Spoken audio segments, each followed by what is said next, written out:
I'm on the first motorway drive in the car since it was converted to LPG, and as you can see, we're at operating temperature. I've been driving about 30 minutes, and the oil pressure is fabulous. It's approaching 80 pounds, which is most unusual on an old Jaguar XK engine. Quite often you struggle to get them above 40 pounds, so to achieve a permanent reading approaching 80, I'm extremely thrilled with that, ecstatic in fact. As before, the speedometer is intermittent, but I do know from the revs roughly what speed I'm doing. I'm doing just shy of 70 miles per hour with the rev counter at 3,000 there. It's a niggle, the speedometer.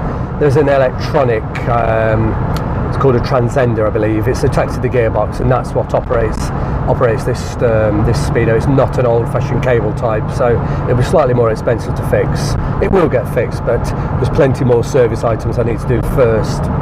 So I'm on a 4-hour 200-mile drive between my home in Nottingham and my home in Brighton, and yeah, it's the first time I've actually taken the car above 50 miles per hour, and it's driving magnificently well. And I've got my luggage on the back seat. I don't know if you can see that. I always travel with my luggage. I've never really unpacked because I travel every couple of days between two homes. I do sort of keep my bags permanently packed, and wherever I am, those bags are with me. But it's driving just superbly, and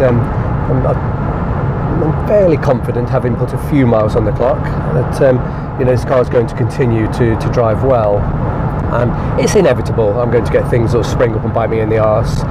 It just goes with the territory of being mad enough and daft enough to think you can drive a car of this age and this size as a regular daily driver, but I am that daft mad person, and here we go. Everything that comes up, everything that gets done, I'll be logging and making videos, or at the very least I'll be taking just a series of photographs. Oh yes, there's a leak from the manifold. There was a leak on the manifold when I bought the car, and it had failed the MOT. And the MOT station I took it to, they said that they'd tightened the manifold up. They said the new nuts were loose.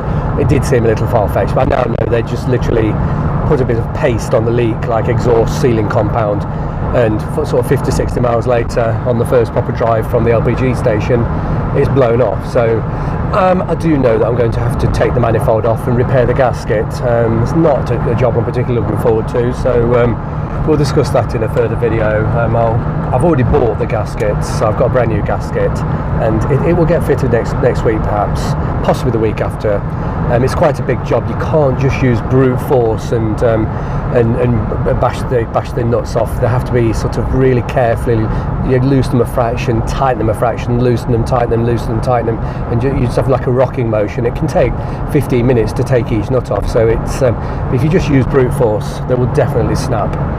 But we'll look at that in a couple of days. But I've been promising to show video of the new LPG system.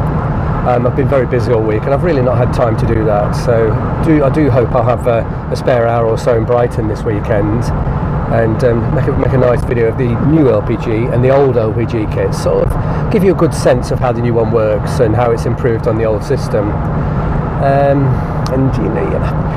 Rust is going to be the biggest problem with this car. Jaguars rust spectacularly, especially 60s, 70s and 80s Jaguars. They really do rust, and this one will be no exception. The car is going to be used daily. I don't have a garage. My Nottingham townhouse, it's an old Victorian house, straight on the pavement. There's no off-street parking. There's no garaging. And it's even worse in Brighton. We live in an apartment which is it's a Georgian townhouse which has been converted, but there's no off-street parking. There's no garaging, and moreover, it's only a few metres literally from the beach, so it's very salty. So this car is going to suffer a little with the bodywork, but I'll keep on top of it with wax oiling and keep, I'll just accept it that it's going to rust, and I'll constantly be trimming bits off, re-welding, repainting, and it's just a given. It seems a bit of a shame for such an ancient car that's in such original condition, but to me, cars are to be used, and I'm going to use it and keep it the best way I can. Just really keep on top of it. It's going to be awfully hard work, a big commitment. I look forward to it. It's something I do enjoy, and you know, I'm determined not to let it just deteriorate. Really keep on top of it. But I can tell you, it's a winter on the seafront in Brighton.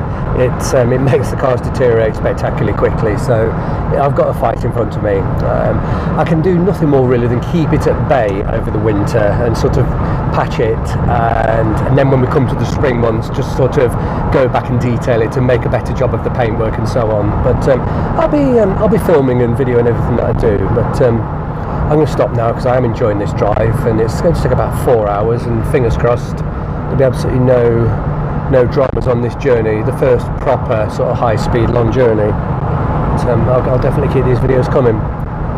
Look forward to the next one.